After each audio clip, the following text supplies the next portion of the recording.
All right, we're about to dive into one of humanity's oldest and, let's be honest, darkest curiosities. But we're not here for the horror movie stuff. Nope. We're going to push the taboo aside for a minute and look at the pure science, the anthropology of the human brain as, well, a food source. So let's just get right to it. What does a human brain actually taste like? I know, it's a super weird question, right? But believe it or not, there are actual answers to this, scientific and anthropological answers. To get there, we kind of have to put the ick factor on hold and just look at the physical properties of the brain. So, what does a straight-up biological review tell us?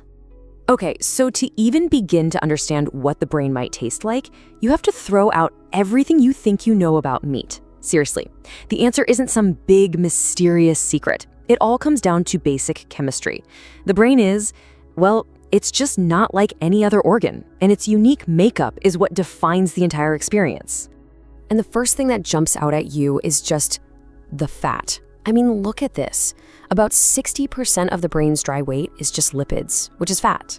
This one single fact is the most important thing for figuring out its texture and taste. It's not muscle, it doesn't have those fibers, it's basically a really, really fatty organ. And this really shows you the difference, plain and simple. When you and I think of meat, what do we picture? A steak, right? It's all protein, it's fibrous, it's chewy. Well, brain tissue is pretty much the exact opposite of that.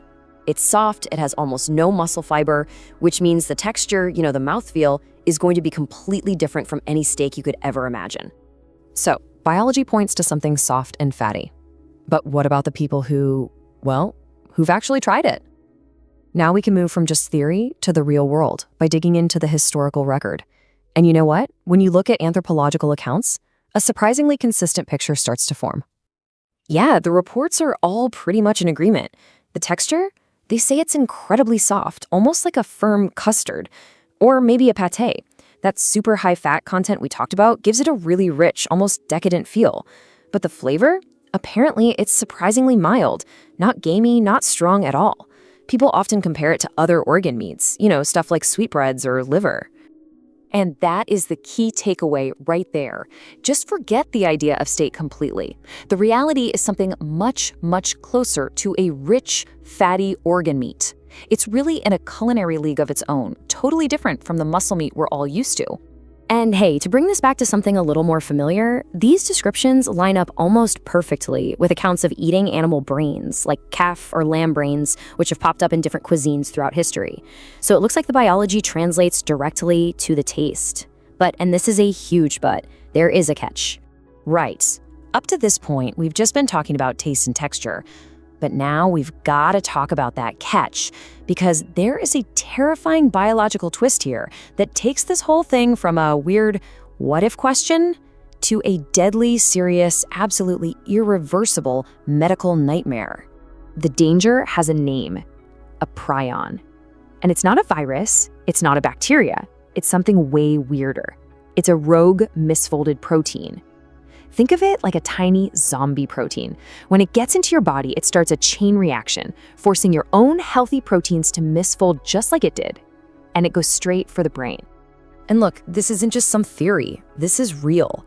There's a disease called Kuru, which was documented among the 4 people of Papua New Guinea. Researchers figured out that it was spreading because of a specific funeral ritual, consuming the brain tissue of relatives who had passed away.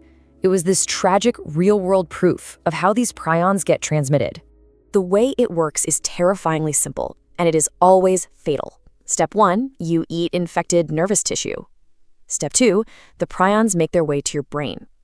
And step 3, they start a slow, unstoppable process of just destroying it. And I have to be clear here. There is no cure for prion diseases.